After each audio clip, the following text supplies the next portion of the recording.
Hello, I'm Kimberly, and welcome to the weekend edition of the Native News Update. It's Friday, June 10th. Many of the stories you hear here can be found at IndianCountryTV.com.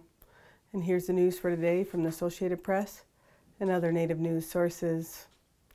President Barack Obama signed the Native American Children's Safety Act into law, a law that Senator John Hoeven authored and introduced in the Senate, and the Representative Kevin Cramer led the effort to get the measure passed in the House.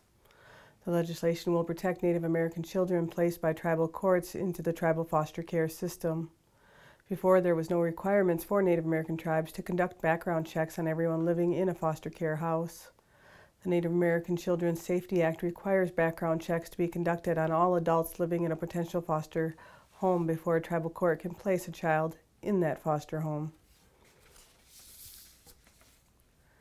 The Cherokee Nation of Oklahoma and Cherokee Nation businesses will serve as presenting sponsors of Res Oklahoma at the Hard Rock Hotel and Casino in Catoosa, Oklahoma on July 11th through the 14th.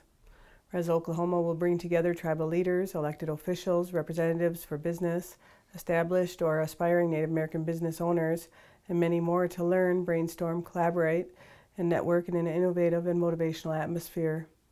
In addition to seminars and sessions across a wide variety of topics and countless networking opportunities, the Office of Environmental Management and the Office of Small and Disadvantaged Business Utilization within Department of Energy will also host a business opportunity forum.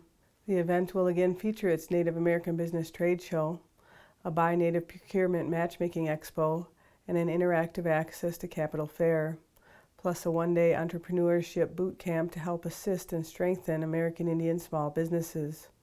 The National Center is also excited to host its second Youth Entrepreneurship Summit, a day-long event designed for Native youth, high school, and college-age students interested in business and entrepreneurship.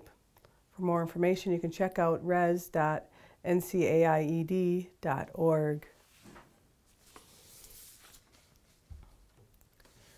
Tribal conservation law enforcement officers will receive 40 hours of required training on June 13th through the 17th in Billings, Montana.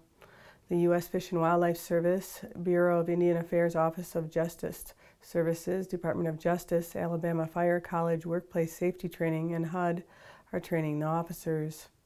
Since 1992, the Native American Fish and Wildlife Service and the U.S. Fish and Wildlife Service have jointly provided training for tribal conservation law enforcement officers. These two organizations are the only partnering organizations in Indian country that assist tribal conservation law enforcement officers to preserve, conserving, and protect their tribal natural resources. New courses this year include waterfowl identification, meth lab awareness, and using body armor. Basic required classes include firearm safety, defense tactics, and legal and ethical issues. The Native American Fish and Wildlife Society honored Lakota Ray's chairman, Michael Mick Isham Jr., with their Conservation Award at this year's annual event.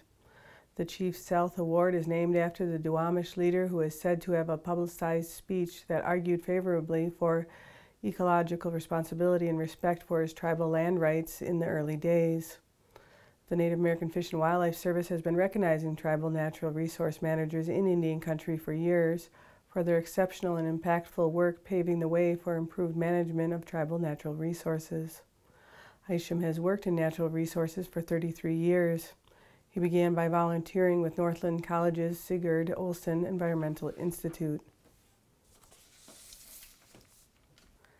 New Mexico's Governor Susana Martinez and Gathering of Nations founder Derek Matthews announced an agreement to ensure that North America's largest powwow remains in New Mexico for years to come. With the agreement, the Gathering of Nations will be held at Tingley Coliseum and the New Mexico State Fairgrounds for the next 4 years, with an option for an additional 4 years. The 34th Annual Gathering of Nations will be held on April 27th through the 29th, 2017. And that's another roundup of news from Indian country on this edition of the Native News Update. I'd like to thank you for joining me, and have a grand day.